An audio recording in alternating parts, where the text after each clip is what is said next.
Gentlemen, thank you for standing by. My name is Desiree and I will be your conference operator today. At this time, I would like to welcome everyone to the RH Fourth Quarter 2023 Q&A call. All lines have been placed on mute to prevent any background noise. After the speaker's remarks, there will be a question-and-answer session. If you would like to ask a question during this time, simply press star followed by the number one on your telephone keypad. If you would like to withdraw your question, again, press the star one. I would now like to turn the conference over to Allison Malkin of ICR. Please go ahead. Thank you. Good afternoon, everyone. Thank you for joining us for our fourth quarter fiscal year 2023 earnings conference call. Joining me today are Gary Friedman, Chairman and Chief Executive Officer, and Jack Preston, Chief Financial Officer. Before we start, I would like to remind you of our legal disclaimer that we will make certain statements today that are forward-looking within the meaning of the federal securities laws, including statements about the outlook of our business and other matters referenced in our press release issued today. These forward-looking statements involve a number of risks and uncertainties that could cause actual results to differ materially. Please refer to our SEC filings as well as our press release issued today for a more detailed description of the risk factors that may affect our results. Please also note that these forward-looking statements reflect our opinion only as of the date of this call, and we undertake no obligation to revise or publicly release the results of any revision to these forward-looking statements in light of new information or future events. Also, during this call, we may discuss non-GAAP financial measures, which adjust our GAAP results to eliminate the impact of certain items. You will find additional information regarding these non-GAAP financial measures and a reconciliation of these non-GAAP to GAAP measures in today's financial results press release. A live broadcast of this call is also available on the Investor Relations section of our website at ir.rh.com. With that, I'll turn the call over to Gary. Thank you, Allison, and good afternoon, everyone. I'm going to start with our prepared comments, which are included in our press release and shareholder letter. To our people, partners, and shareholders, fiscal 2023 was the year of diversity, innovation, and investment for Team RH as we faced the most challenging housing market in 3 decades, while investing in the most compelling product transformation and platform expansion in our history. We have positioned the RH brand to gain significant market share in 2024 and beyond, while building the foundation for our global expansion across the United Kingdom, Europe, Australia, and the Middle East over the next several years. While aggressively investing in a downturn has put pressure on short-term results, it also positions us to capitalize on the long-term opportunities that present themselves during times of disruption and dislocation. We've demonstrated our confidence in our strategy by repurchasing 7.6 million shares of our stock during fiscal 2022 and 2023, representing approximately 35% of the shares outstanding, and believe that investment will create meaningful long-term value for our shareholders. Turning to our fourth quarter and full year results, revenue was negatively impacted by $40 million in the fourth quarter due to the severe January weather and shipping delays related to the ongoing conflict in the Red Sea. We do expect the majority of the deferred revenue will be realized in 2024 when transit times normalize. Adjusted operating margin was 9.1% and 13%, and adjusted EBITDA margin was 15.3% and 18.2% for the fourth quarter and the full year, respectively, reflecting deleverage from lower revenues, increased markdowns to support our product transformation, and investments in international expansion. Every act of creation is first an act of destruction. Pablo Picasso. We have spent the past 18 months destroying the former version of ourselves and are in the process of unleashing what we believe is an exponentially more inspiring and disruptive RH brand, inclusive of the most prolific product transformation and platform expansion in the history of our industry. Our product transformation plans for 2024 include the launch of our new RH Outdoor Sourcebook, the most dominant and disruptive collection of luxury outdoor furniture in the market, arrived in homes late February through mid-March with 14 new collections, The initial response has been exceptional, and we expect to gain significant market share in this important category in fiscal 2024. The unveiling of our new RH Modern Sourcebook is scheduled to be in-home late April through early May, with 30 new collections across living, dining, bedroom, and bathroom, including original designs from the Harvey Prober estate, one of the most influential modern designers of the past century. We expect the launch of RH Modern will further accelerate our demand trends in the second quarter and throughout the second half of 2024. The second mailing of our new RH Interior Sourcebook is planned to be in-home late May through early June, with new collections and improved in-stocks, which should also provide an additional lift to demand in the second quarter and continue to build through the second half of 2024.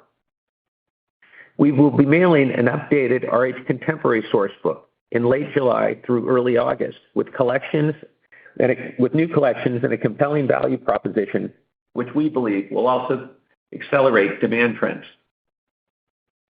A second mailing of the RH Modern Sourcebook and third mailing of the RH Interior Sourcebook are expected in the second half of 2024, with additional new collections, refreshed galleries, and improved in-stocks. These mailings will result in a doubling of our sourcebook circulation and customer contacts in 2024 versus 2023. Our data would suggest the increased number of contacts alone should provide another lift factor for our business. We are also increasing print and digital advertising across major home design publications in 2024. You will see our ads in Architectural Digest, Elle Decor, Veranda, Gallery, World of Interiors, Lux Interiors and Design, Business of Home, the Financial Times, plus the Wall Street Journal and T Magazine design issues. As you know, we acquired Waterworks in 2016, arguably the most desired brand in the luxury bath and kitchen category. The Waterworks team has done an outstanding job over the past 7 years, further elevating the brand and building a highly profitable business model that can scale. Waterworks, like most other luxury brands in the home space, generate the vast majority of their revenues from the trade market, selling to architects, designers, developers, and builders. While RH has a significant trade business, the vast majority of our revenues are generated by consumers. We believe there is a significant opportunity to amplify the Waterworks business on the RH platform by exposing the brand to a much larger audience, similar to how we've expanded other mostly trade-focused businesses and brands over the years. Our plan is to launch with a 3,500 square foot Waterworks showroom in our newest and largest design gallery in Newport Beach, California, opening in the fourth quarter of 2024. We will also be developing a Waterworks Sourcebook with plans for a test mailing in 2025.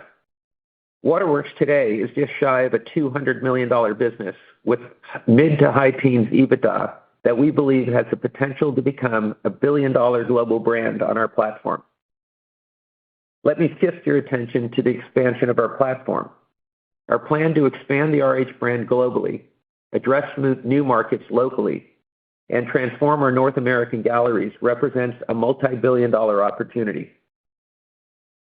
Our platform expansion plans for 2024 include the opening of 5 North American design galleries, including Cleveland, which opened last week, Palo Alto, Raleigh, Newport Beach, and Montecito, all with integrated RH interior design offices, restaurants, and wine bars. The opening of our first RH interior design studio in Palm Desert, California.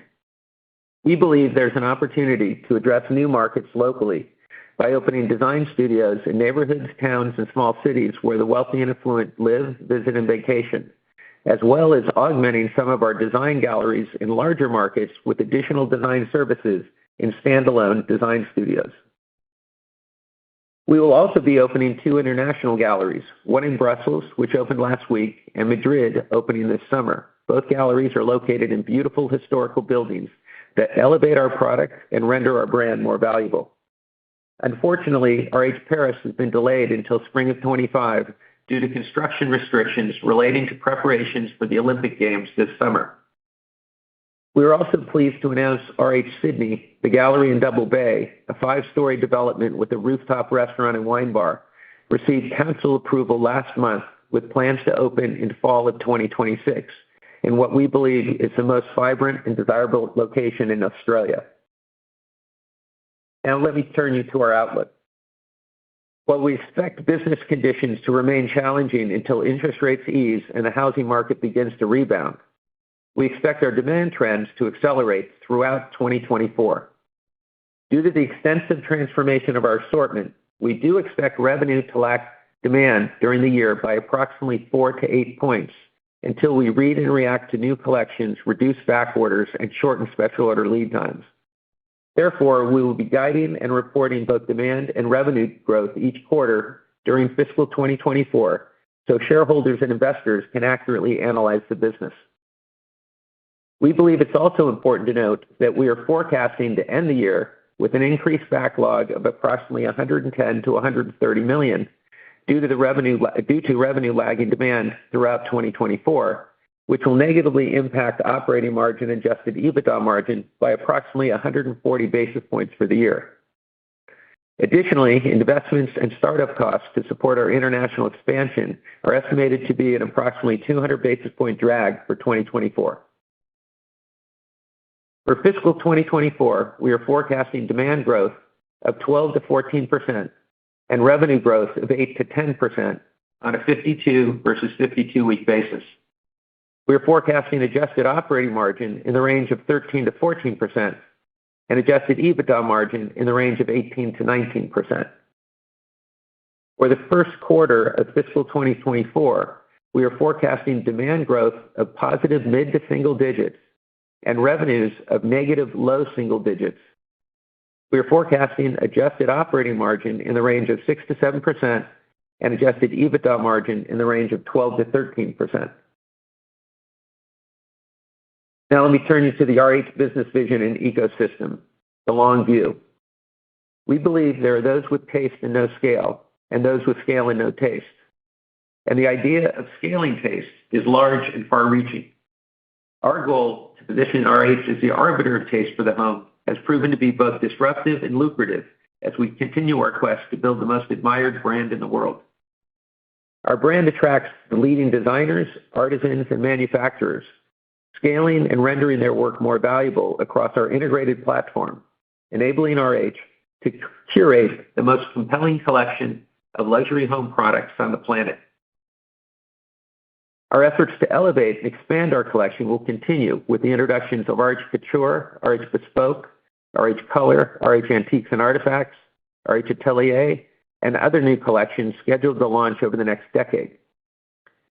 Our plan to open immersive design galleries in every major market will unlock the value of our vast assortment, generating revenues of $5 to $6 billion in North America and $20 to $25 billion globally. Our strategy is to move the brand beyond curating and selling product to conceptualizing and selling spaces by building an ecosystem of products, places, services, and spaces that establishes the RH brand as a global thought leader, taste, and placemaker. Our products are elevated and rendered more valuable by our architecturally inspiring galleries, which are further elevated and rendered more valuable by our interior design services and seamlessly integrated hospitality experience. Our hospitality efforts will continue to elevate the RH brand as we extend beyond the four walls of our galleries into RH guest houses, where our goal is to create a new market for travelers seeking privacy and luxury in the $200 billion North American hotel industry. Additionally, we are creating bespoke experiences like RH Yountville, an integration of food, wine, art, and design in the Napa Valley.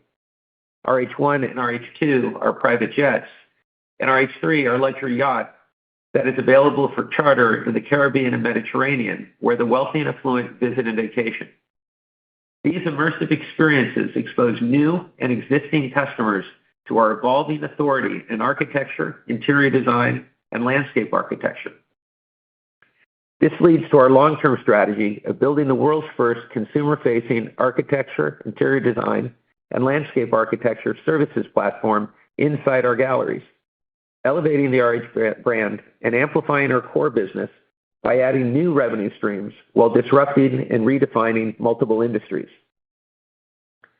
Our strategy comes full circle as we begin to conceptualize and sell spaces, moving beyond the $170 billion home furnishings market into the $1.7 trillion North American housing market with the launch of RH Residences, fully furnished luxury homes, condominiums, and apartments with integrated services that deliver taste and time value to discerning, time-starved consumers.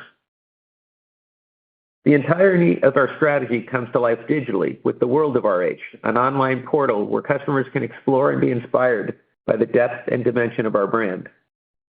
Our authority as an arbiter of taste will be further amplified when we introduce RH Media, a content platform that will celebrate the most innovative and influential leaders who are shaping the world of architecture and design.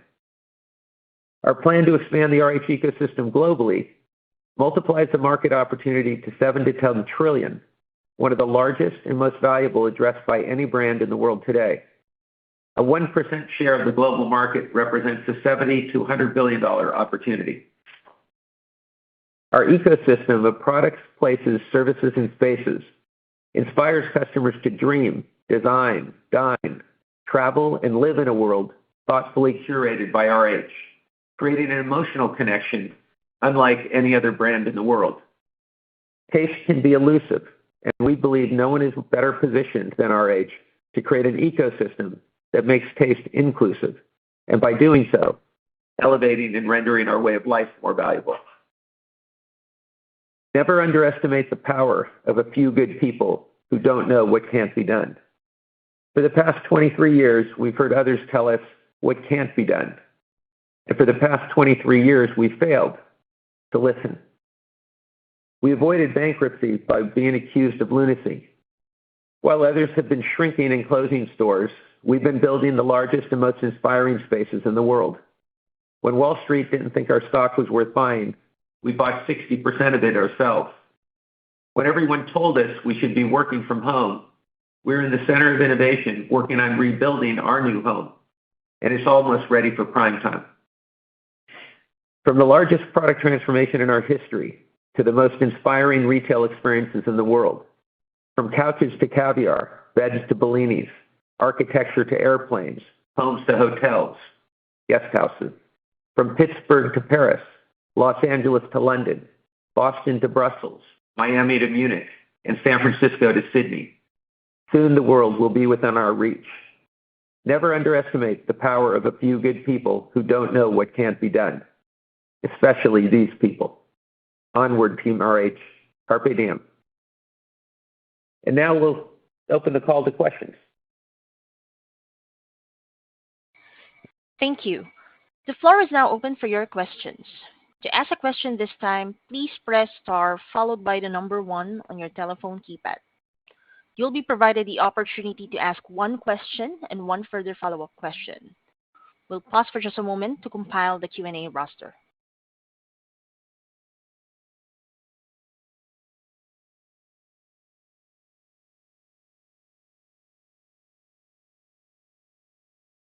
Our first question comes from the line of Simeon Gutman with Morgan Stanley. Your line is open. Hey, good afternoon, Gary and Jack. I think the most important element of the outlook is the sales guide because it hasn't been growing, and now we're flipping to growth. So I wanted to see if we can approach it from two sides, and I'd love to hear your perspective. First, on one side, if you end up meeting or beating this outlook that you've given us, if we look back, I mean, it's clearly it could be the products resonating more than you thought, or should we look at it as, you gave us more of a conservative trajectory than what even the business is implying today? And on the other side of that, if you end up falling short of it, was it, either product didn't resonate or maybe there was more pent-up demand and you're, overreading that curve? Curious how you think about both sides of it. I think you just covered the answer. in many ways. I would say, look, we have visibility to trends in our business that can help us connect the dots. I mean, if you read the letter a few times and you look at the kind of pieces that will that add up to directionally where we're going, we feel very confident in the plan we've laid out, the guidance we've laid out, And this is what we've been working on for the past, 18 to almost 24 months. So it's been a lot of thought, a great attention to detail. We've been flying at the highest levels, and we've been into the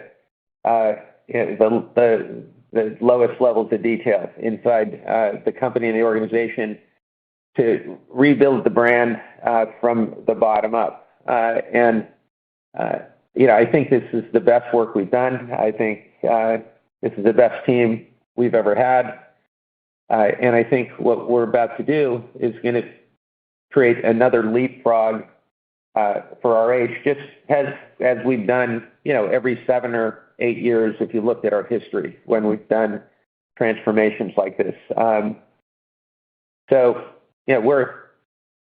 We're highly confident.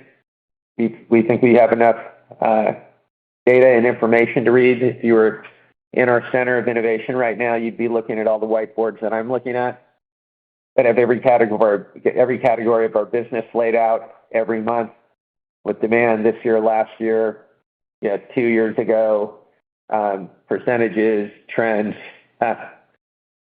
book drops, collection newnesses. I mean, this is built up at a very detailed level. No one has a crystal ball. We're going to, I always tell the team as we buy inventory or do anything, every plan we have is some degree wrong. The question is it more right than wrong? And is it directionally right? And have you identified the risks in the plan and the things that maybe you haven't seen as you've been building something up from an optimistic vision perspective, and we believe we've done that.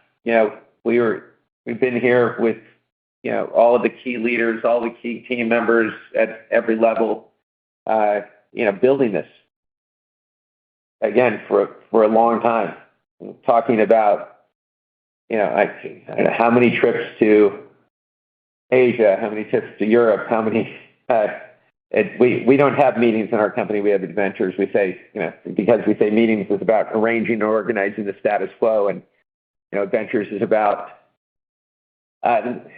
leading people somewhere they've never been, doing things they've never done, and in search of better ways and brighter days. So, we've been through countless adventures. We've, I think we've looked at all the data that's available and created new data. So I personally feel great. I think the team feels great. I think if you came here and you spoke to the people really doing the work, I think they'd all feel great. Our competition might not feel great over the next couple of years, but that's not really our problem. As a follow-up, if I can ask about Europe, if you can share, how much of Europe sales is in this guide, and if I guess you'll ever get comfortable sharing the Europe forecast. I don't know, every gallery may be different, and there's a wide range. And then I guess the 200 basis points, that's, I think, the first time maybe we've gotten explicit quantification. Does that taper quickly or slowly? And is that like the peak for, call it, international investment? And now that, revenues build, even as you add more galleries, we don't step back from that level further. Thanks. It's a long question, so let me maybe take the same amount of time and process it.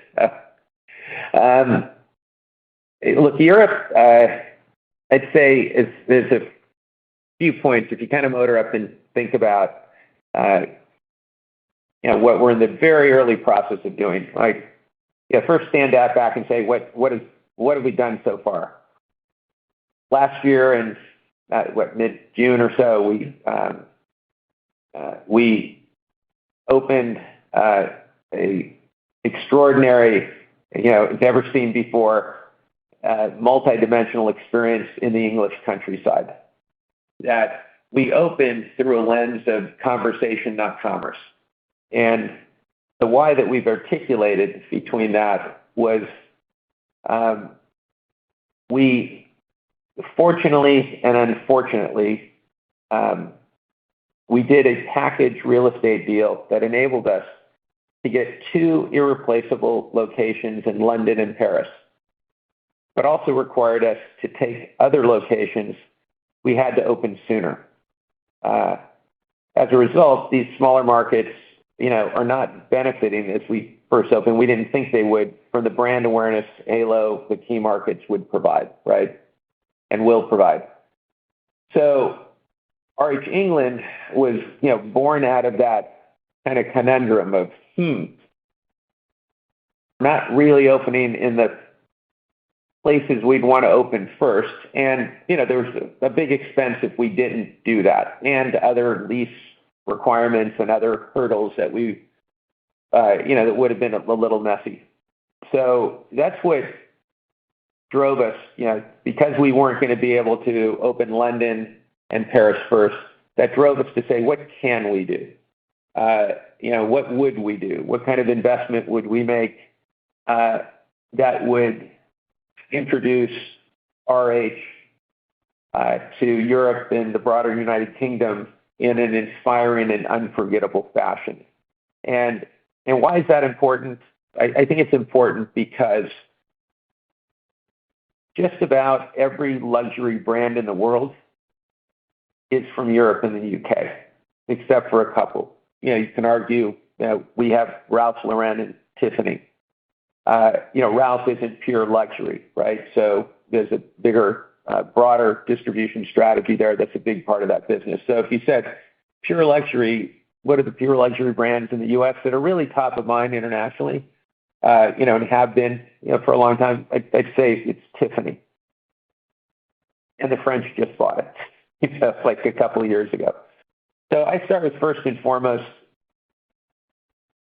I wouldn't say Americans are described internationally as tastemakers, as architectural thought leaders and so on and so forth. You look at the beautiful historical architecture, across Europe and the UK, and then you look at the US and you go, okay, if you start on the East Coast, you've got some, and you start moving west and it kind of falls off a cliff pretty quickly, right?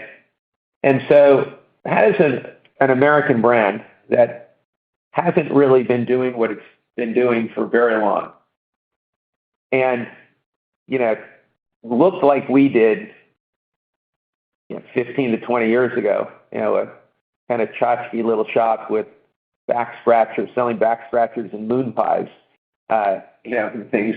It's, how do you want to introduce yourself if you want to earn the respect of the tastemakers, of the placemakers, of the people that, kind of not only set the standard, but set the direction for consumers broadly around the world? And that's how we came up with the idea for RH England, and opened in Aynhoe Park, in a historic 17th century estate, 73 acres. That's why we invested in probably, among the best architecture and design libraries. That's not an institutional location, but a private collection, in the world. That's why we have 3 restaurants, the third one opening this spring.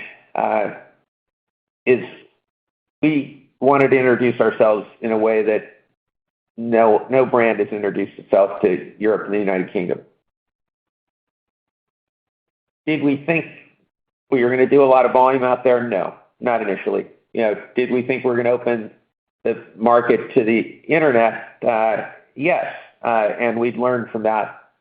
And we'd learned likely from, how the design trade profited from it, that came to us and connected with us and interacted.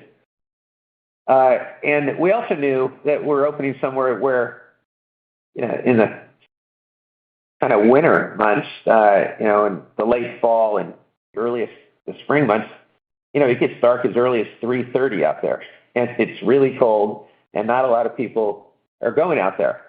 I mean, they might have been going out there more during COVID because there's nowhere to go. The last thing you want to do is be in a big city. So so we did something very unusual, and that's why if you go to that gallery, or if you've been there, the first thing you see when you walk into the entry is a unicorn, and it talks about how unusual and inspiring we believe the place is. And I think we've introduced ourselves in a way that's captured people's attention and imagination. And I think the conversation is the right conversation. And I think that conversation will build as we're open for a full spring, summer, and we have all 3 restaurants open. And we'll really learn a lot more. But that's why we did that, right? And the next galleries we've opened have been open weeks. We opened in November, mid-November or something. 18 to 20 weeks for the German galleries. Yeah. Okay. So months and so in places we've never been, and not necessarily what I'd say. It's like Paris and London are 2 of the most famous cities in the world. They're 2 cities anchored in fashion and style and so on and so forth. And I'd throw Milan in there too, because we also have, we're making, I think you're doing something extraordinary in Milan, but those all were going to take longer. Right? And so we're not opening in the order that we wanted to open in.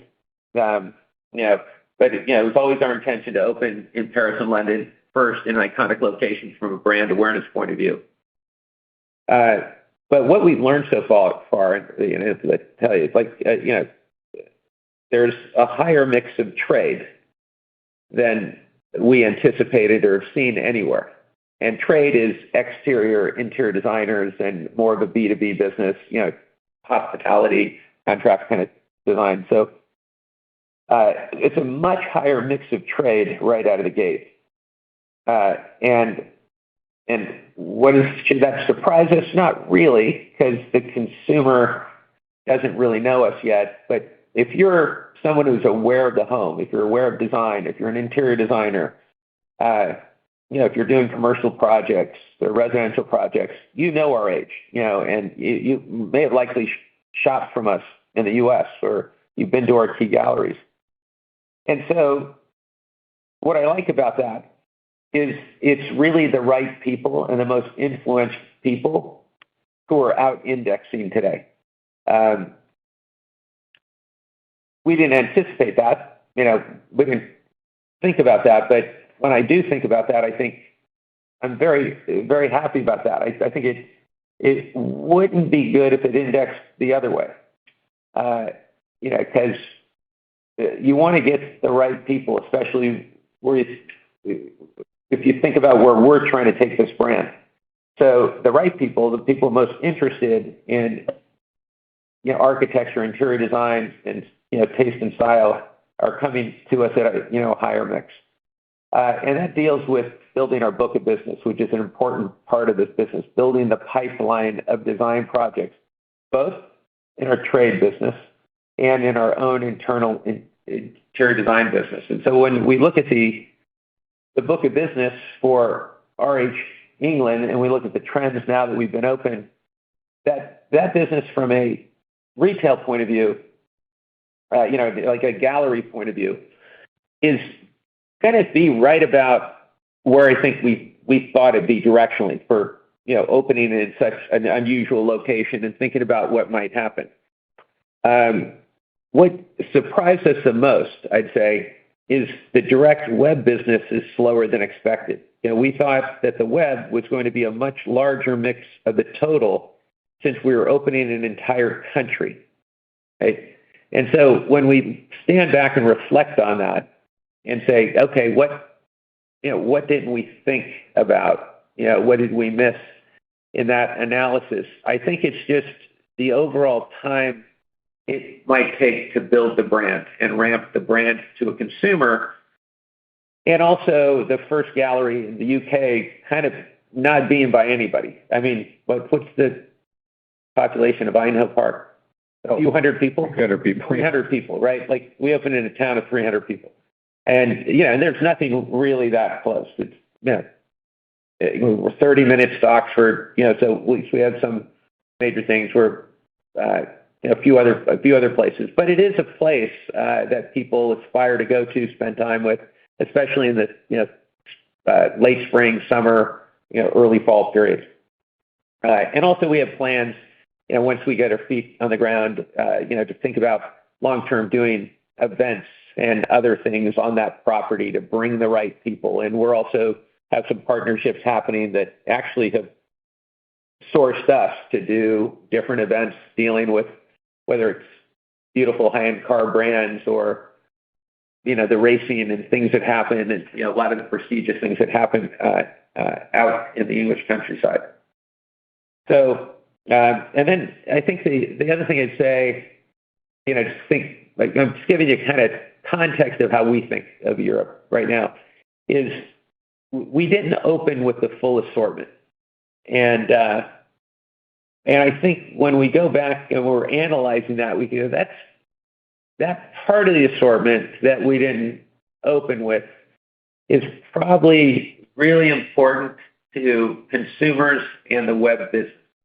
So, building awareness, that opens up the internet and the web business to get that to move more quickly is going to be important. But I think a lot of it is going to take opening the key iconic galleries in London and Paris and, Milan and so on and so forth. These big ones with restaurants and champagne and caviar bars and wine bars and barista bars and, architectural and design libraries and all the really incredible experiential things that, people are going to discover the brand and say, what is this? But right now, the only one with those experiences is in a very unpopulated part of England, and it's going to take longer to be discovered. But when people discover it, it is the right people, and it is the right conversation. So we're super happy about that. But I say we're still so early, right? Like, you got to let the book of business build. We've got to kind of get our feet on the ground, and and I'm massively optimistic long term, and I'm massively optimistic because I think there's no one like us in the market. I think we've got to open these big galleries. That's what's going to build the brand. We've got to open in the big key cities that define fashion and taste and style, and be in that conversation. But I like that the trade business is over-indexing because those are the right people. They're the influential ones. But it's going to take a while. We're just out of the gate, and we're not out of the gate with in the order that we would have liked to. But nonetheless, we're out of the gates and we're learning. And that's the important thing. So, and all of these things are going to benefit from the product transformation that we're going through, and all the things we're doing and that we have in the pipeline. And look, I only listed out what we're doing in 24, like what we're doing beyond that, and what we have come for 25. And there's some things I can't even put in the big long view because I don't want to be too specific and give any information, to the broader industry competitive set. So, but like next year, I think we're going to launch something that's really big, and so, it's going back and forth. Like, do I put it in this letter or not? But we've got enough in this letter. When I look back and look at this letter, I go like, okay, it's kind of ridiculous. This is very exciting. We don't need to tell everybody what's in the pipeline, but we're we're feeling really, really great about where the brand is, where it's going, and I think Europe's gonna take a while. Like building great brands, and you've got to be very, very strategic. You've got to be very smart. You've got to be patient. You don't go rushing and build one of the great brands in the world, rushing to the finish line. It's like we say fastest as slow as we go, but we also say we have to do less and think more so we can do more. So it's spend a lot of time thinking, get deep in the data, really analyze things right, do the next thing, do the next thing, do the next thing. And but I really like where we are. I like where we're going. I like everything that's unfolding. And I especially like how we're positioned for the other side of this kind of difficult housing market, right? You have the worst home sales in 30 years. That's a long time, and how we're positioned for that rebound, I think, is better than anyone on multiple levels too. Like when I look at the whole assortment, whether I'm looking kind of at the level we're at, if I try to look at people above us and I look at people below us, I just think we're going to be holistically disruptive across a pretty big size of the market we're trying to hit. It's like I think we've opened up the aperture a bit without compromising the most important tenets of what we're trying to build. So long rambling answer. Hopefully it gave you a few data points that were important. Yeah, thank you. Good luck. It looks for rabbits, but Our next question comes from the line of Steven Forbes with Guggenheim Securities. Your line is open. Good evening, Gary, Jack. Gary, given the spread between the first quarter demand guidance and the full year, I was just curious if you can maybe help us better think about how the business is rescaling or ramping on the back of the recent store resets. And then how should we think about the cadence of resets on a go-forward basis, married together with the cadence of source book mailings that you talked about in the letter?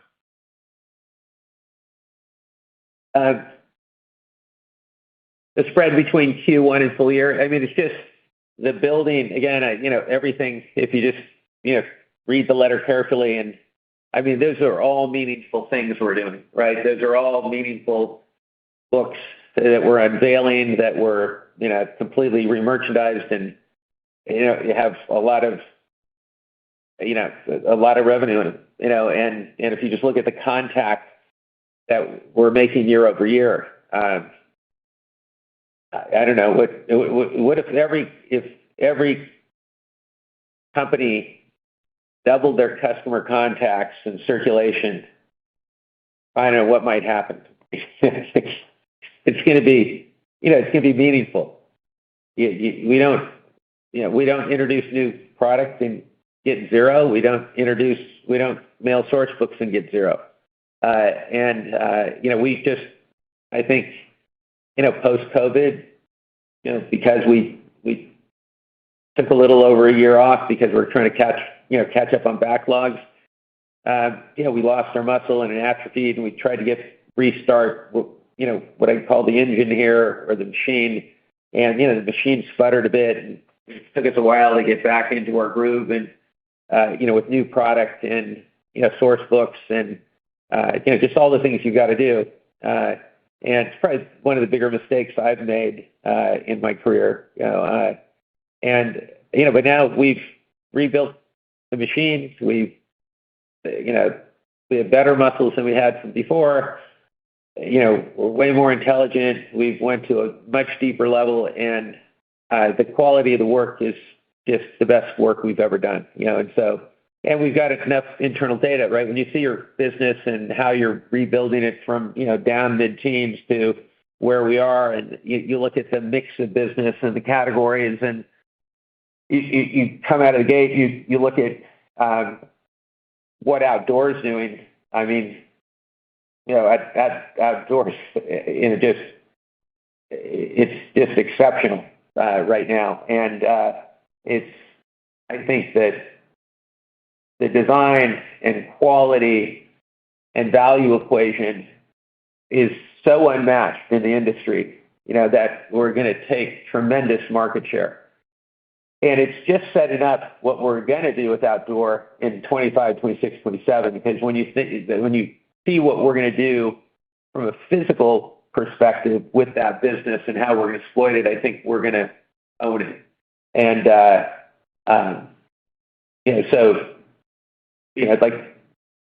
but there's real numbers here in outdoor. Outdoor is a meaningful part of our business.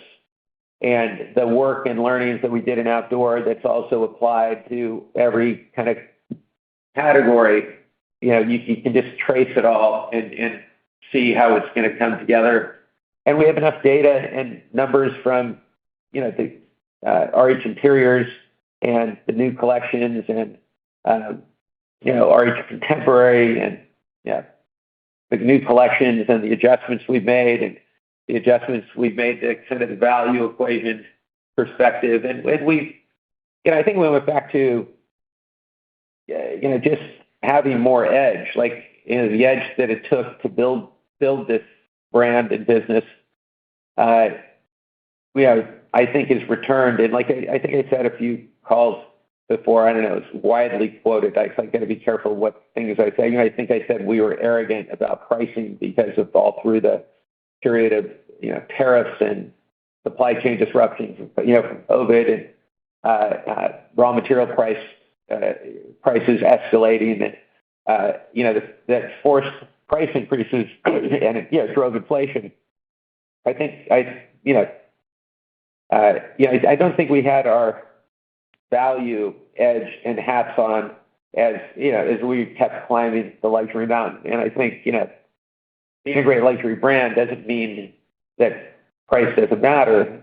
Like everything has to have a value equation. Everything has to go through a lens of design, quality, value, in that order. If somebody doesn't love the design, they don't even look at the quality nor the price. But if you win on design, then you're through kind of door number one. And then you've got to win on quality, because then the customer will get closer to it and they'll read about it, touch it, and interact with it. And they'll make their own perceptions about quality. And you can influence that with what you say and how you communicate. But, at the end of the day, the consumer is going to make the decision about how great is that design, how great is that quality, and for that design and that quality, what is the value? Like, how do I think about the price that you're asking for that? And is that a lousy value? Is that a decent value? Is that a good value? Or is that a great value? And, I think we are highly focused on having a great value, a disruptive value, with clear comparisons of anything that might resemble or be like things we sell in the market. And so, we're laser focused. We're into, the greatest amount of detail. And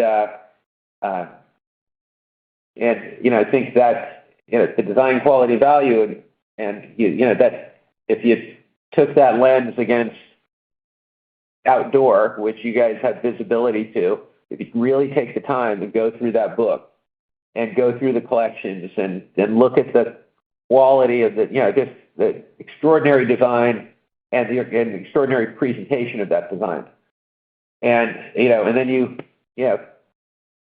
do some work on the quality, whether it's the materials it's made of, how it's made, where it's from, all the different things, and then put it through a value lens. Like, try to find any product similar, find the most similar product from other places, put them up all in a wall, and compare them to ours. Then you might understand why I'm saying outdoor is exceptional out of the gate, because it wins. Door number one, we win. Door number two, we win. And door number three, we really win. And and because of our size of our platform and our scale, and because at the most senior levels of this company, we're in the factories, we're with our partners, we're helping to conceptualize and put the same creativity to how we source and how we buy and how we the scale we have, and negotiating the price. And it's not really a negotiation where one person wins, one person loses. It's how do you get all the brains in the game and think about it and figure out how everybody wins. And that's how we're able to, I think, have extraordinary value. It's like you can't delegate greatness. And so all of us here at the most senior levels are leading the work. We're learning together. We're listening together. We're learning together, and we're leading based on that. And I think the work that's coming is, I think, the best work in the history of my career. And I've been in this industry a long time, and I think it's the best work in the industry. And I think it's going to be disruptive, and it's going to create strategic separation, and it's going to, I think we're going to gain a lot of market share. So, I don't know how to give you a more specific thing, but it's like that's what we're doing. And so, if you want to build the ramp, look, you can take, where Q1 is going to be, and what that demand looks like, and you can take, where we think we're going to end the year, to build your own little graph. I give you guys all one, but everybody gets too myopically focused on that. It's just got to be directionally right. If we have it a little wrong, it's like, well, why wasn't that exactly right? Well, it's not going to be exactly right when you're building something and transforming something. You've just got to be directionally right. And we believe we're directionally right. We believe, we're going to deliver these numbers or more, and we're very confident about that. And Steve, you asked about floor sets as a piece of that. That's, as Gary's talked about, that's one piece of the puzzle, right? You have the new product from the evolution of the product. You have better availability of that product. You have source book context. Again, all things Gary has said. And floor sets, another one of these factors that drive the business. And in stocks and so on and so forth. Yeah, we've been doing the floor sets, they're continuing, and we have one particular collection that we talked about in the last call that that's still coming in. Will be in all galleries, in the second quarter. Yeah, and throughout the year we'll be reading. Right. The floors will continue to evolve. The galleries will continue to evolve all year, right? Yeah. And so there's a lot of news coming in. There's going to be several cycles and adjustments that we'll make. So we're going to have a lot of choices and a lot of optionality. That's what else I like. It's like when I look at the bigger picture and I stand back and I go, whether it's source books or advertising or contacts or floor sets or in stocks or placing bets here, reacting to this, dimensionalizing, different parts of the business. I mean, we just have a lot of things in play and a lot of opportunities, and you can mathematically take all the pieces and build it up. And we're not, we're not new at this. Done this for a long time. And I think I'd say put it in context is, how are we thinking about the guidance in the context of the market? We're guiding with looking at it through a lens of market neutral. The housing market doesn't get meaningfully worse or meaningfully better, right? So we're saying neutral market.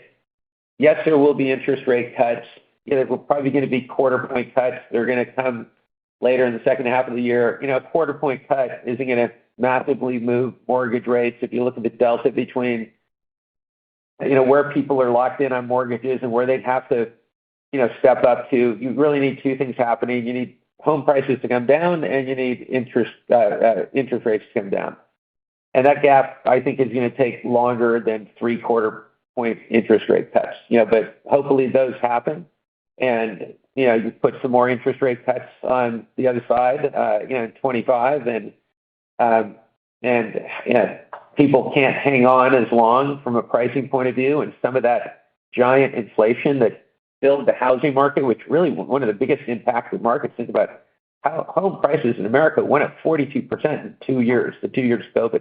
And then they've been stubbornly high because there's been no inventory. Well, there's been no inventory because people had record low interest rates, and they'd have to trade up to a higher interest rate. The data, it's all super logical why we're in this freeze and where we are. The key is, what really has to happen for the thaw. and for everything to get moving again. And it's interest rates and housing prices, and it, I don't know, it's a combination. We believe it's a combination of both, unless interest rates go down really quickly, mortgage rates get readjusted, and you get a big move down there, then maybe housing prices hold up. My sense is that you've got a lot of people just holding on as long as they can.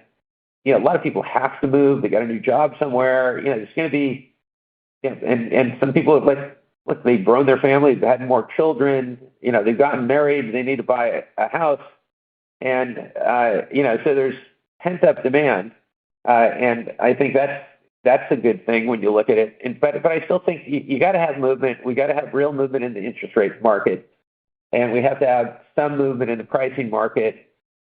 And when those things start to converge, I think we're going to see a snapback. And I think no one's going to be better positioned for that snapback than us. We're going to be in the absolute best position. So that's what we're super excited about. Right now, we're looking at market neutral. Not going to get meaningfully worse, not going to get meaningfully better. If it gets a little better, do we feel better about the guidance? Of course we do. Of course we do. We're going to feel a lot better.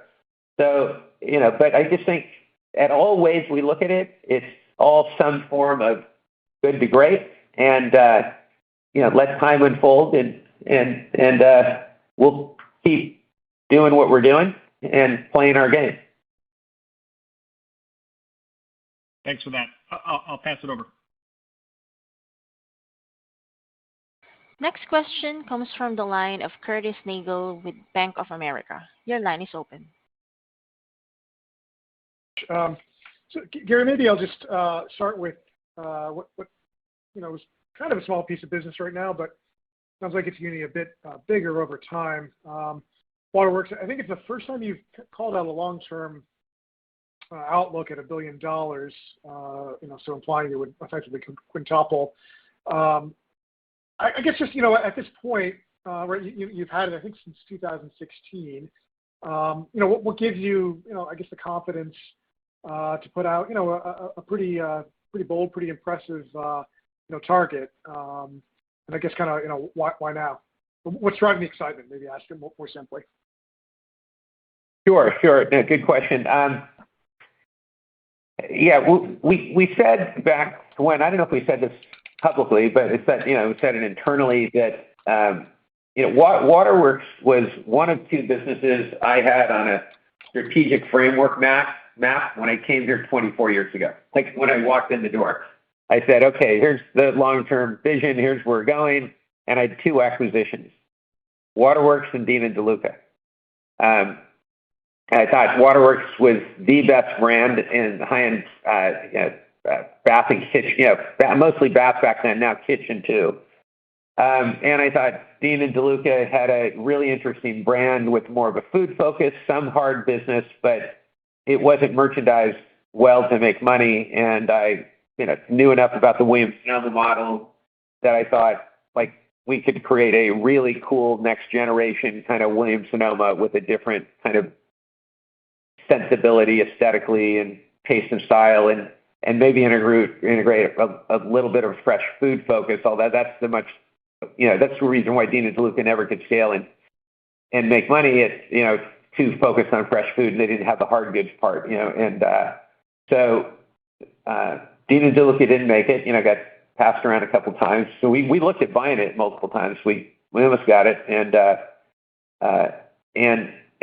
Waterworks came along. It was the right brand at the wrong time, meaning that, but it might not come available again. So if you think about when we bought it, we were in the middle of membership, supply chain transformation, all kinds of things, that just launched Modern. And we said, look, we may not have another chance to partner with a brand like this. We thought it was a great strategic fit. So we did that. But the business, was always relatively small, right? I think we bought it was just north of $100 million. And, you had to think about, when you had to learn that part of the business, we had to kind of build relationships with the team. We had to get, strategically aligned and without using a lot of time because it was the wrong time. So we spent very little time in the first few years.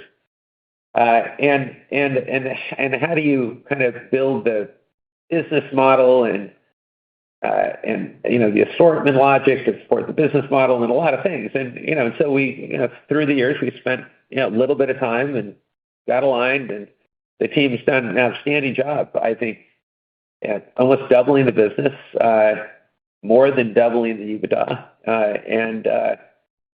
and now it's, I think, a business that's positioned to grow, and I think we have a platform that it's a perfect platform to scale the business on.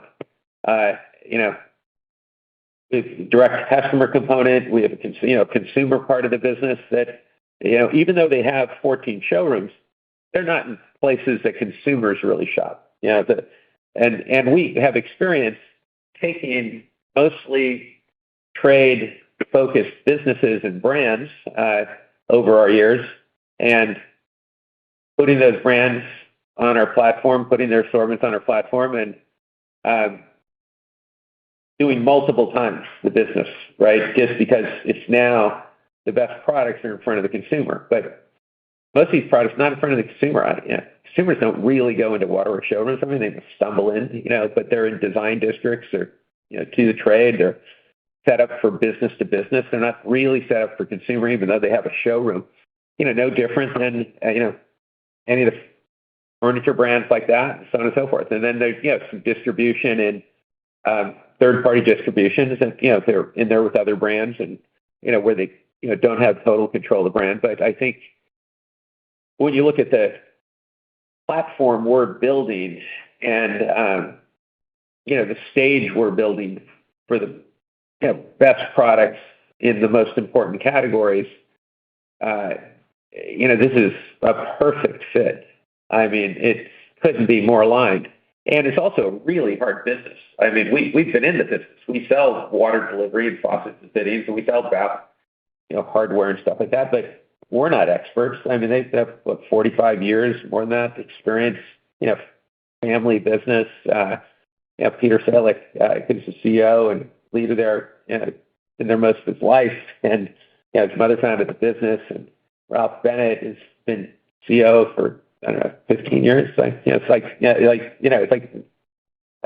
leadership team there is really smart. Has a great view and grasp of the high-end market that we're benefiting from and learning from. And, we think we're pretty smart and we have a great view of the consumer market. But what we're trying to do is merge both of those markets.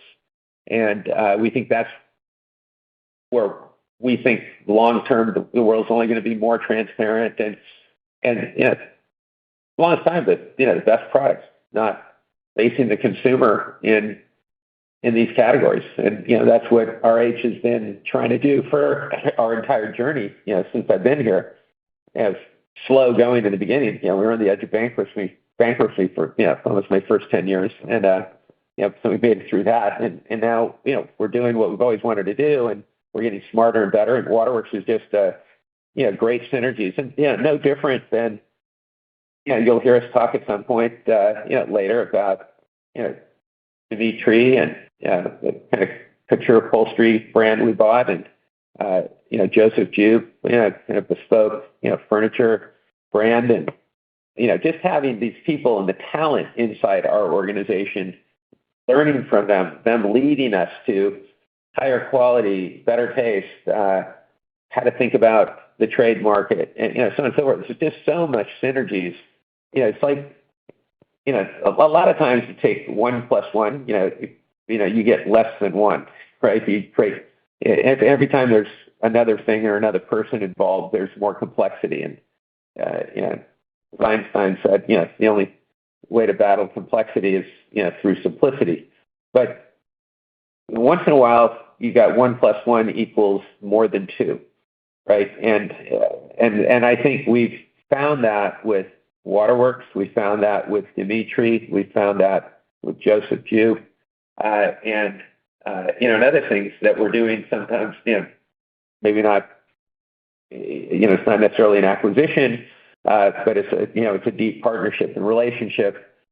And I think that's what we're really good at. In Waterworks, again, it's really funny. I could pull out, the PowerPoint from 24 years ago. There's Waterworks in this, little grid. It looks so amateur hour when I look at it back then, what we were thinking. But it's always been our radar, and we think it's just a great fit. And RH was restoration hardware. It had hardware. It had bath. It didn't have faucets and fittings when I came here. I added that, but it had towel bars and hooks and a few things like that.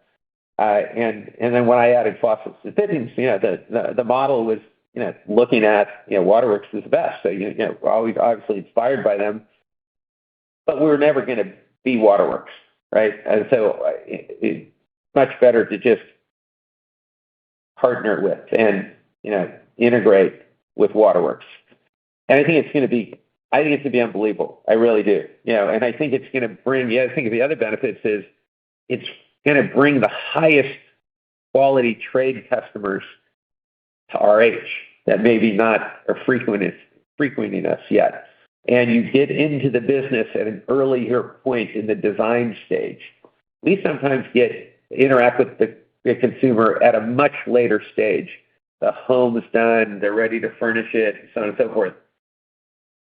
Interact with the Waterworks consumer, you're at the front end. You're at the architectural point. You're at the plumbing point and all this other stuff. So, the opportunity to get access to that customer, integrate that customer, be building the design holistically, all the categories that we're in and the categories that we'll, continue to expand into and become more dominant in.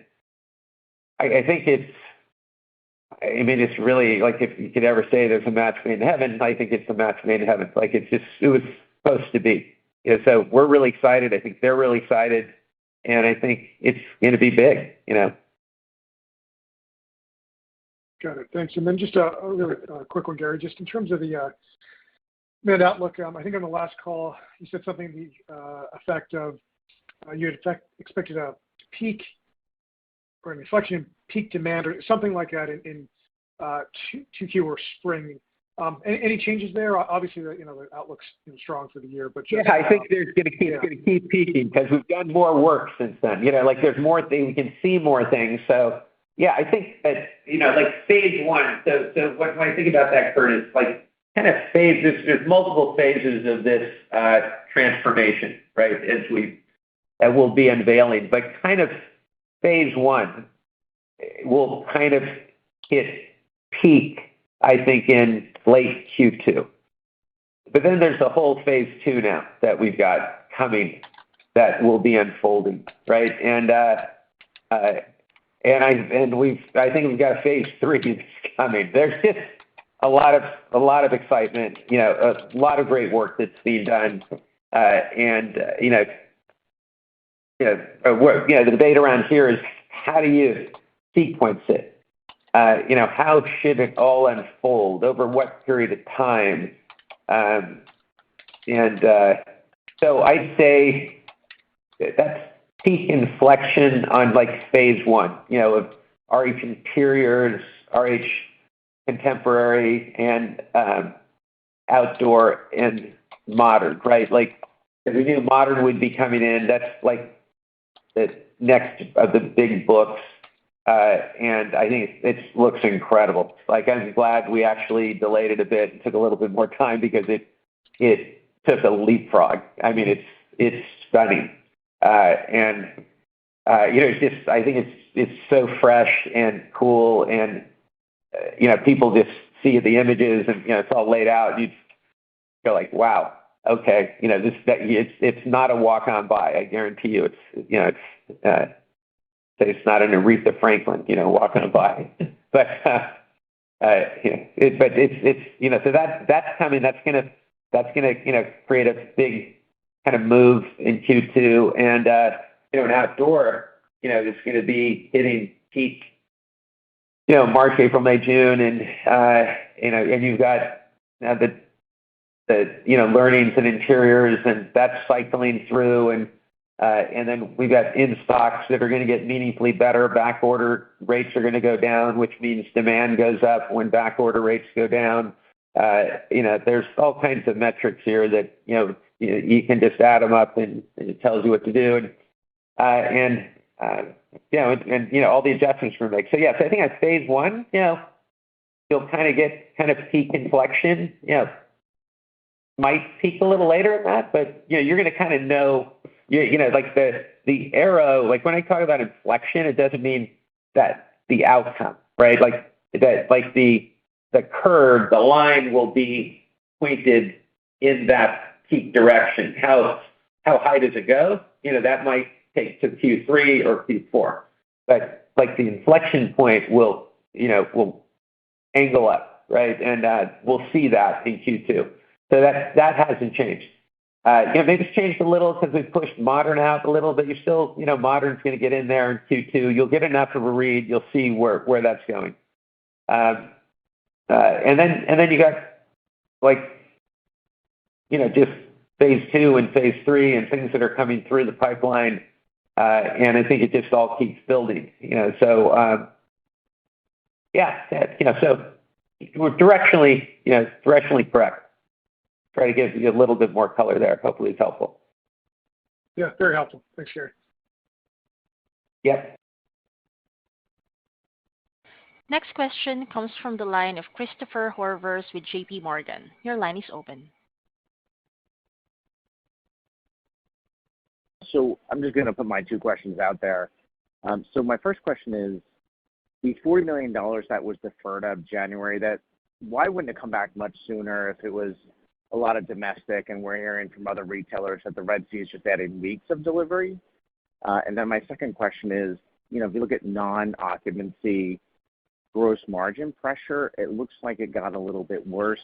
I guess how far is that all clearance, and how long before we get through all of the clearance, and do you expect to recapture all that pressure? Thank you very much. Yeah, I mean, well, look, for one, you got to think about, there's a lot of people in home furnishings or might sell home goods, and you got to say, okay, what's their furniture content and what's their special order content, and when you think about those goods, and then what's coming from, Asia and coming around the pipeline. So, now that's coming around Africa and not through the Red Sea and the canal. So we probably have the highest content, right? We have a significantly bigger outdoor business, I think, than anyone. I don't think anyone, holds a candle to us in that category. And so, that's all had to travel and take a couple of extra weeks. And so that's a meaningful number. Our special order business, or any of our other businesses, all our newness, all our things attached to back orders, right, that got delayed. So you've got that delay, and then you're delaying kind of everything looking out. Like when do the shipping lanes reopen? That's the question. How long, is this 2-week delay built in? You're not going to catch up with it until the shipping lanes open, or, it's just kind of permanently deferred for 2 weeks. If that makes sense. And then, the piece with the weather and, the ice storms that hit, that piece comes back now and is coming back. So you generally have a delay with that, but it's not like it comes back tomorrow because they're maybe design price up to design projects. It's special orders, that they're doing. It's outdoor furniture that they were going to buy. If they bought anything that has the 2-week delay, that's, delaying it more. So, it'll all cycle back. It's just, what's the timing? Like if you're selling things that are cash and carry, got it. Yeah. If you look at the product mix of people that, had Christmas product or especially all the Christmas stuff that was on sale, in December and January and stuff. Like of course, all that stuff comes back. Like it's no problem. If you're selling, any home furnishings categories, and if you're selling tabletop, food-related products, accessories, cookware, name all the categories that are attached to home. There's all cash and carry kind of businesses, or just domestically shipped, from a DC. We've got a very different product mix and model than anyone else. We probably have the highest furniture content, of anybody that you might compare us with. And Chris, on the gross margin side, there was the continuing impact on the product margin. Next question comes from the line of Max Raklenko with TD Cowen. Your line is open. Gary, Jack, congratulations on strong demand that you're seeing, as well as the recent openings. I was curious, given all the new galleries that are coming online in the U.S., can you provide an update to the new gallery economics as you convert a legacy gallery to a design gallery? You provided color in the past, but just curious how that has evolved over time.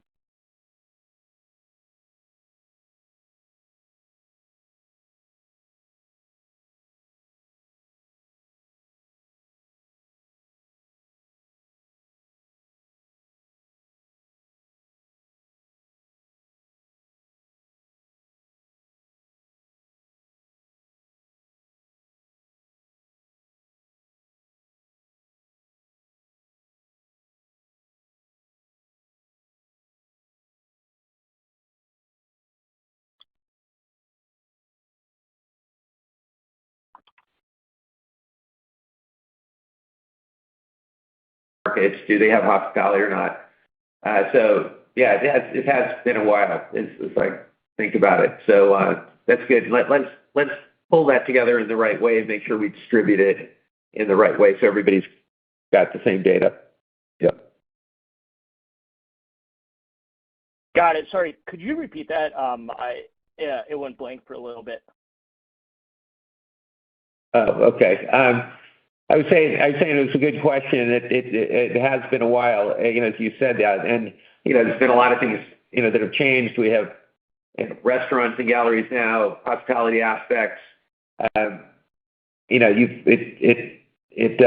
depends where they are in the cycle, how many square feet you're expanding into. There's a lot of things to consider when you look at these.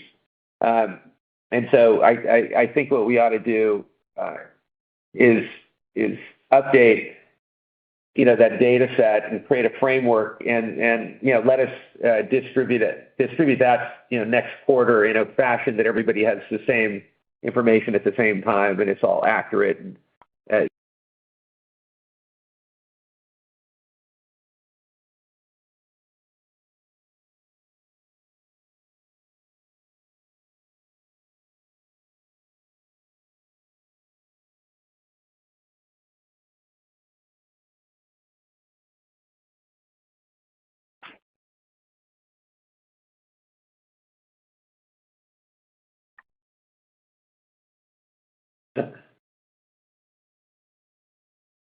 Max, can you hear us? We might be having audio issues. Max, can you hear us?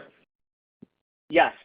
Okay, great. And then my follow-up question is, can you speak to how you're balancing the sharp price points with maintaining elevated product margins? And then just how much are your vendors stepping up, and then the opportunity to expand product margins over time from current levels?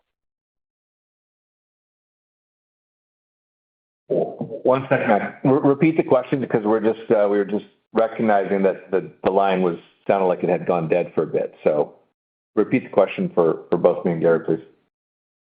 Okay. Yeah, no problem. Just can you speak to how you're balancing the sharp price points with maintaining elevated product margins? How much are your vendors stepping up just directionally, and then the opportunity to expand product margins over time from current levels? Yeah.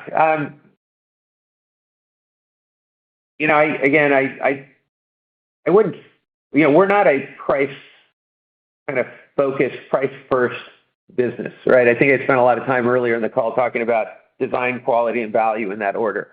And we think about those things, from those three dimensions always, and we try to look at the bigger picture and say what's going to be a compelling value. And we don't have vendors, we have partners, right? So that's why my letter is addressed to our people, our partners, and our shareholders. And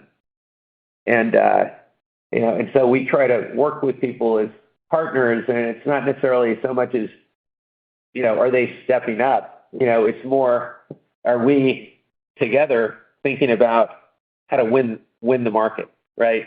If it's one person that wins and one person that loses, that's not a partnership, and that never works long term. So we try to take a real strategic view with our partners. We spend a lot of time with them. We talk to them directly about how we're thinking. We try to understand their business deeply and where their leverage is and opportunities are. And we try to stand back and say, hey, look, your manufacturers without stores, and we're shopkeepers without factories. So how do we partner and how do we win? But we have no intention in taking margins down. Margins have to be looked at holistically, not just at the product level. And I think that's probably what your point is. We're going through a massive transformation. We're re-architecting, the assortments and positioning things. And I think as you see things unfold here, we believe if you're thinking about operating margins and so on and so forth, that operating margins, over the next few years can return to the 20% range, and that our model is going to be a great model. But from a timing point of view, we're going through a product transformation, and we're building an international business from scratch. And so there's investments, and there's going to be margin pressure, and based on investments we're making on both of those pieces, and that will create some different periods of higher or lower margins. And but I wouldn't say there's anything different strategically at all. I think it's how we've built the company, and keep on that path. But that's not about like, hey, getting the next nickel out of a vendor. I mean, maybe people that have vendors do that. To us, it's about the next idea. Let's get the next big idea, whether that's product idea, positioning idea, market idea. And if you can get all the brains in the game and the egos out of the room, and if you truly believe that none of us are smarter than all of us, you're going to work in a partnership, and 1 + 1 is going to equal a lot more than 2 if you do it that way. And that's how we work with everyone. We just try to share all the best information and perspective, and we try to listen to them, and we try to really think about how do we win in the market. That's it. And so I wouldn't say, hey, long term, do we think there's lower margins at our age? No, not at all. Super helpful. Thanks a lot, guys. Speak soon. Sure. Thank you. Our next question comes from the line of Seth Basham with Wedbush Securities. Your line is open. Thanks a lot, and good evening. My question is just thinking about your comment earlier about opening your aperture a bit more without compromising what you're trying to build. Can you elaborate on this, Gary? Are you trying to win back customers that you, quote unquote, fired during the pandemic? And are you dipping lower in terms of the customer income demographics that you're targeting? Yeah, we've never fired customers, so I don't know. Maybe those are your words, not nothing I've ever said. I've said, look, you're gonna if you think about where we started and the journey we've been on for 24 years, if we shed customers and transition to other customers, yes, of course, the best-selling sofa in this company used to be a $9.99 chenille green sofa.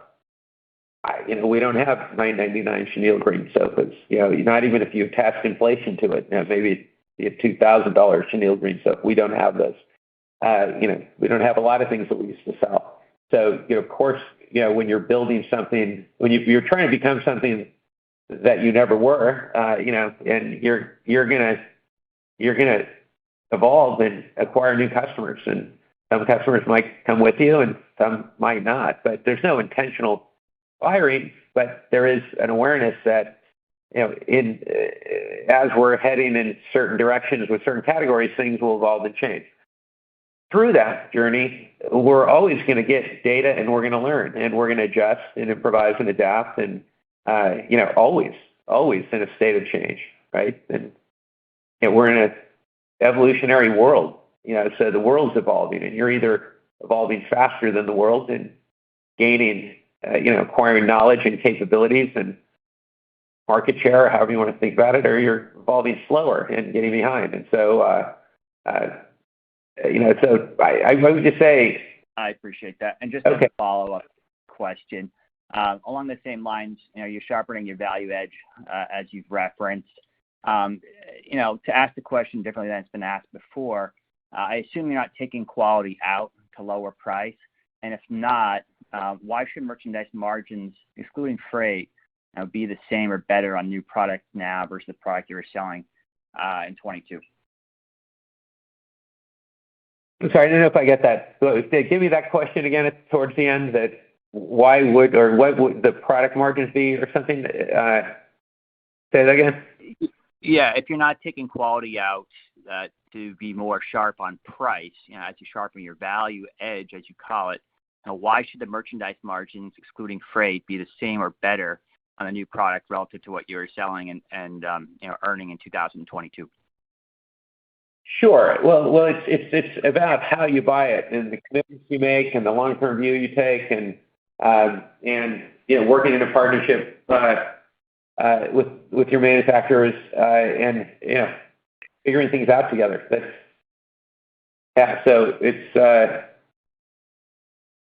it's just when you do that well, you can have a better feel. When you have a platform as large as ours, you have the scale and you control the platform, you can be really disruptive.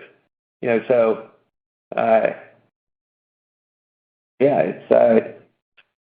we didn't just take pricing down on things we have, right? You think about it as all the new product that's coming and the value equation that's coming in, and so there's no intention to ever take quality out, not at all, ever. So that's not part of our strategy. That's nowhere in that one pager, right? In the long view, and I don't think you've ever heard us talk about that at all in my 24 years here. It's about taking elevating the design, quality, and value of the product. That's all we focus on. So, but it takes thinking and creativity and partnerships and being smart about what you're investing in and what you're leveraging and what you're buying, and that's how we got here. So I think look, my prior comments were through a period of multiple cost increases because of China tariffs, and we had a pretty big content back then coming out of China, much smaller now. And those price increases that we needed to take, and then the price increases we needed to take through the COVID period, and through the COVID period for a 2-year period,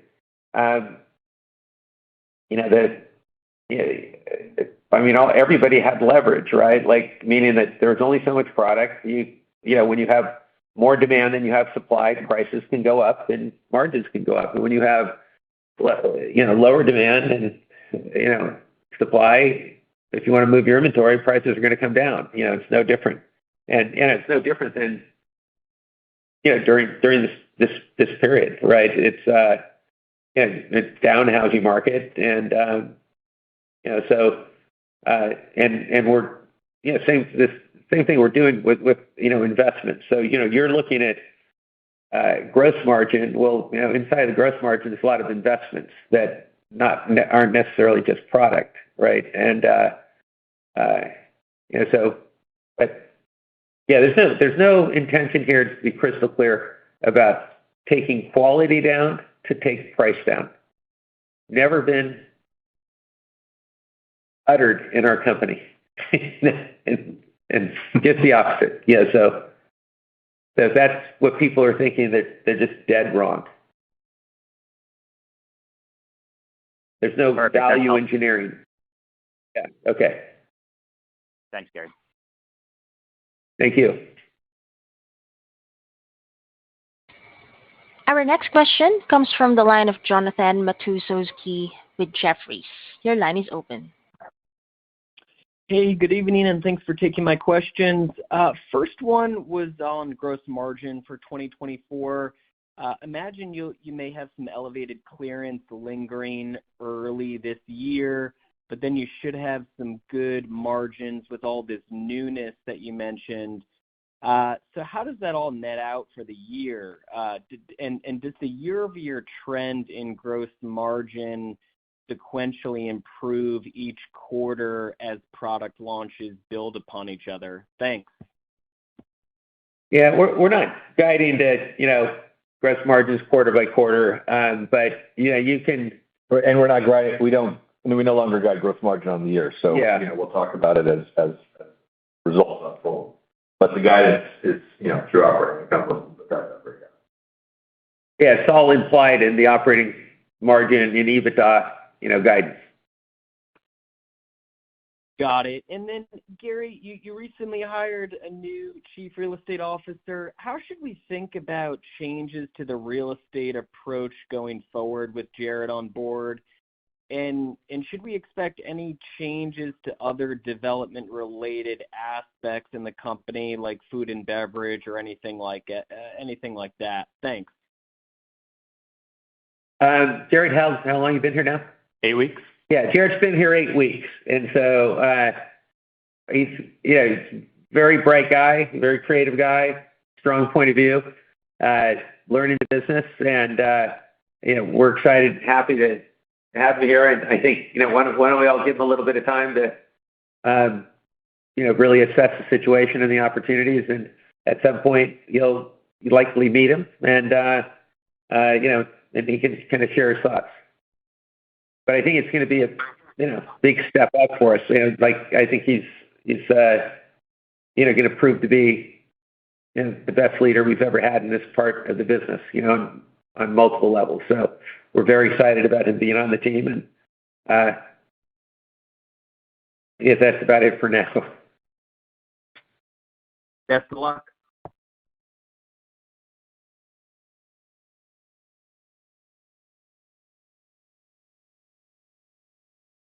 Next question comes from the line of Michael Lasser with UBS. Your line is open. Good evening. Thank you so much for taking my question. A cursory view of the communication that RH had during the fourth quarter would suggest that it was more aggressive, cleaning out inventory, messaging on price, and that was also evident from the gross margin compression that was experienced during the quarter. And yet, if we adjust the sales growth in the fourth quarter for a like number of weeks, your sales growth trailed behind some of the peers in the space. So, how much do you think you saw from in terms of sales from some of the pricing actions that you took in the fourth quarter? And B, why do you think you might be losing share to some of your key competitors in the sector? Thank you.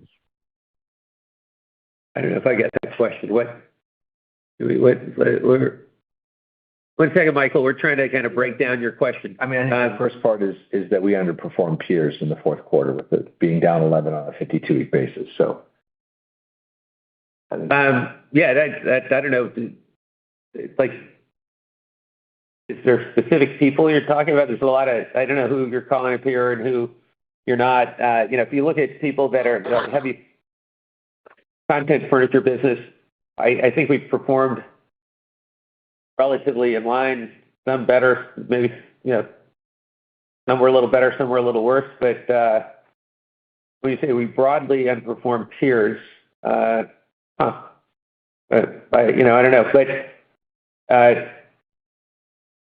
say, I don't think there's anything different that happened in the fourth quarter than what we expected, except, for the major storms that I think has impacted everybody. And it will impact furniture people who have longer lead times and deliveries, more. And the people that are more exposed to, sourcing, and specifically, if you think about, the size of our outdoor business and the amount of that comes out of Indonesia, which is the capital T, affected us. So I'm not. Again, do you want to be more specific, or I'm not sure where you're going. I guess if we look at some of the competitors out there, they were down 6 to 7 in the fourth quarter versus down 11 for RH, and that's even with a more aggressive posture on clearing out inventory. But what's their product mix? Are you talking about people that sell tabletop and cookware and seasonal businesses and Christmas ornaments and all kinds of things that we don't sell? Those are going to get hit less in a housing market downturn than furniture. Okay, if you want to talk about furniture-related people, that compare us to furniture-related people, but don't compare us to Home Depot, don't compare us to Pottery Barn, don't compare us to Williams-Sonoma. You're talking about apples and oranges, and compare us to people with the same, fiscal year end or quarter. Yeah, fiscal quarter year end. Yeah, if you don't end in January, it's not even. Yeah, they didn't end in January. They didn't get hit by the canal, and they didn't get hit by the ice storms. So that's why I say you want to be more specific. I'll try to answer your question, but in a broad sense like that, not as relevant. Okay. My follow-up question is, if we add back some of the margin drags that you highlighted this year, it would put RH on pace to have a 16% operating margin in 2025. Is that the right way to think about the basis for how we should be modeling over the next few years, or would you expect the investment cycle that is going to happen this year is going to persist for multiple years, which will pressure profitability for an extended period of time? Thank you very much.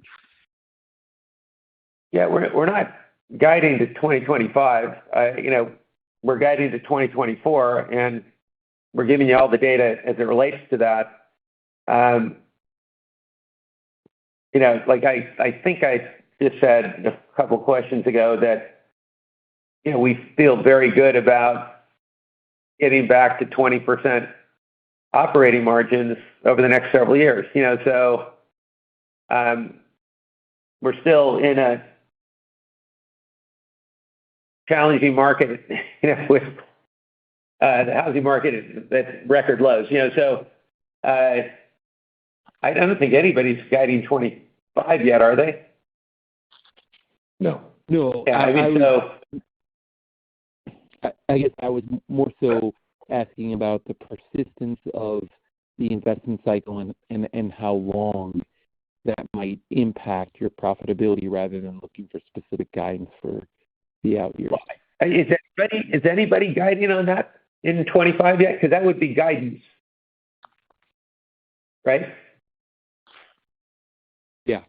I mean, yeah, so we're not guiding to 25 yet. We never have, but we have a long-term view, that, we can return to 20% operating margins, and we have some investment cycles that will, have to roll through. And, I'd say, to all the people on the phone that are trying to build a model, that's beyond where our guidance is, you're going to have to connect the dots and come up with your own assumptions. I can't do your work. I'm not asking you to do my work. Don't ask me to do your work. Understood. Thank you very much, and good luck. You're welcome. Next question comes from the line of Brad Thomas with KeyBanc Capital Markets. Your line is open. Hi, good afternoon, Gary and Jack. Thanks for taking the question. Just in light of you wanting to focus a little bit more on the demand trends this year, given some of the timing nuances, I was wondering if you could just share a little bit more with us about perhaps how demand has trended quarter to date. You did reference this exceptional reaction to the outdoor catalog. Curious what you've been seeing of late, and maybe just as we think about the comparisons you're up against from a demand standpoint, are there any quarters that you'd call out where something had been unusual and not lining up with sales?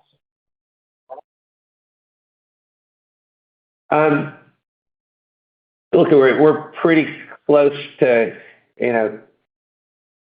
pretty far down the first quarter, right? So you can probably come up with some kind of a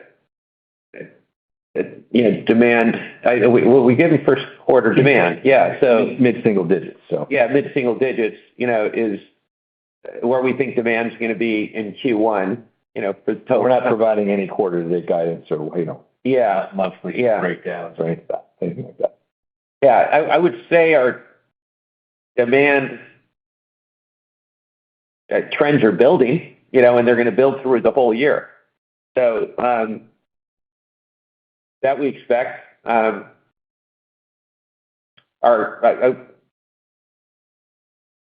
me give you a couple more breadcrumbs.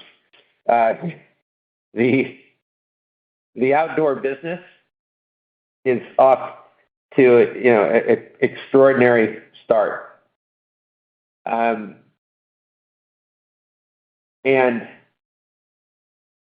its biggest part of the year is coming up, right?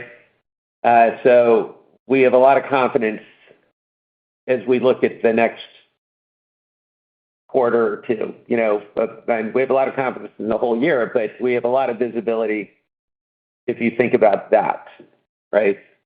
Like the outdoor business, you can, again, just think about when people are buying outdoor furniture.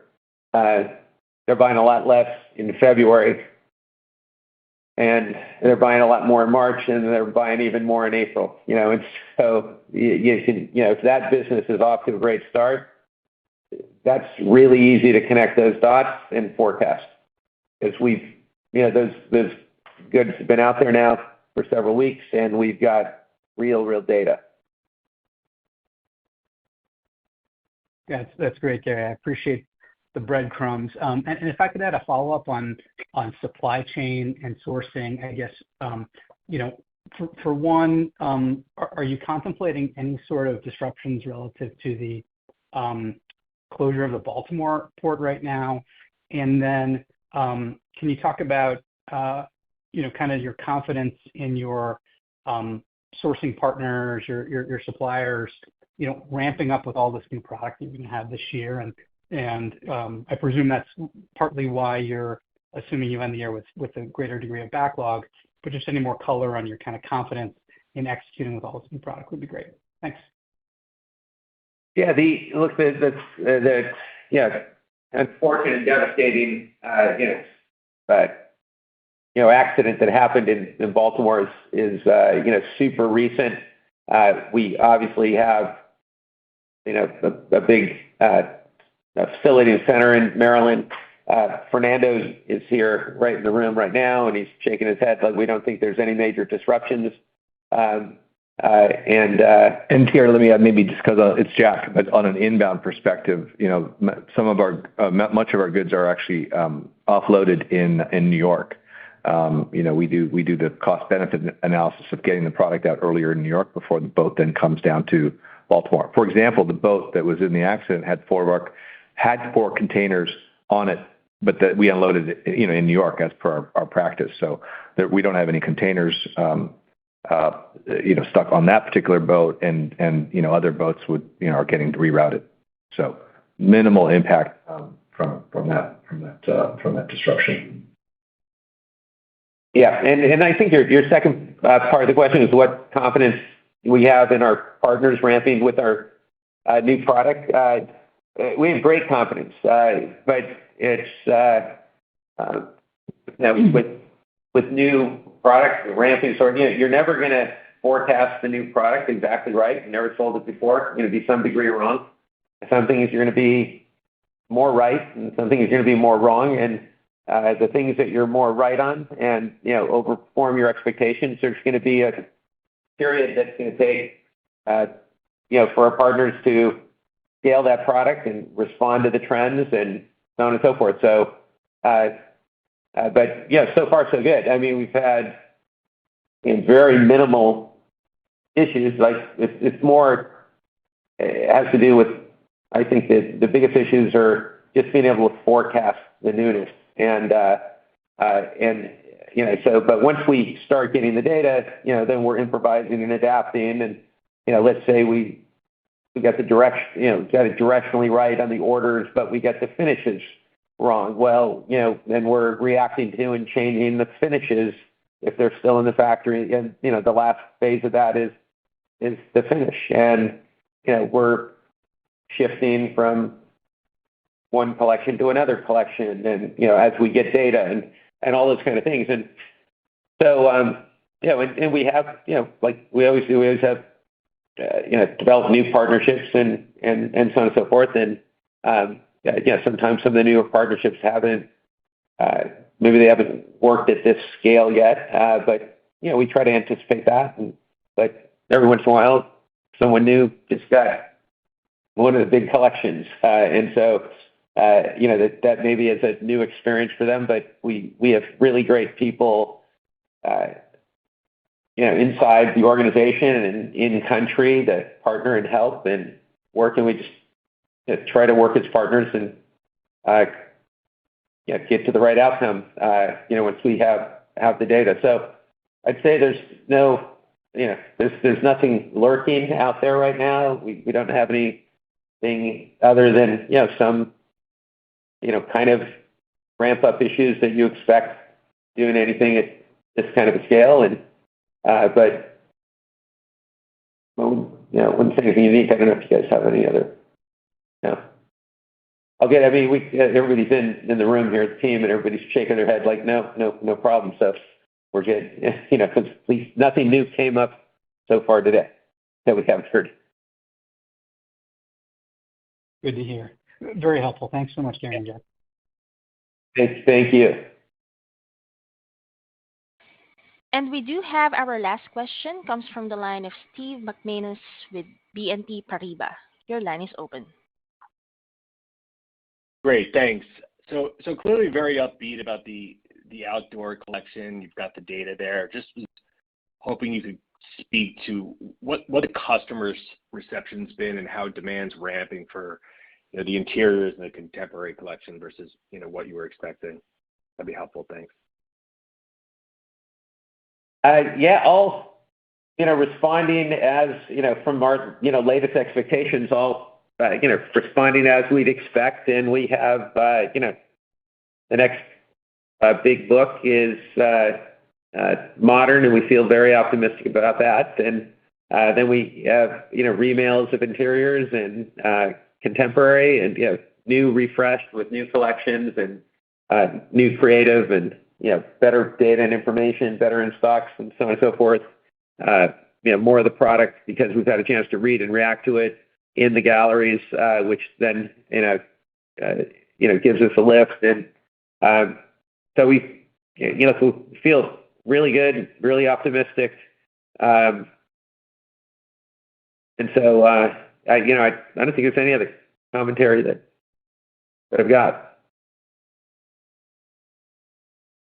All right, thanks. And if I could squeeze one more in on the commentary to lean into like digital and print advertising, I don't think that's something you've really done in the past. Like, what drove the pivot and piecing that together with sourcebook rampings? How do we think about the right run rate for ad in the business? Yeah, it's kind of what we always do. There's nothing really new.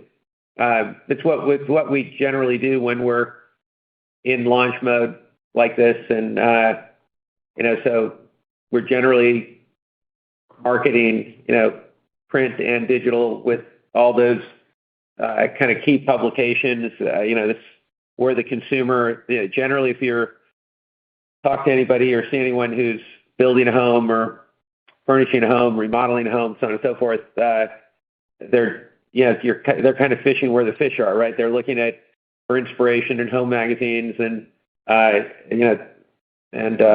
design magazines and so on and so forth, and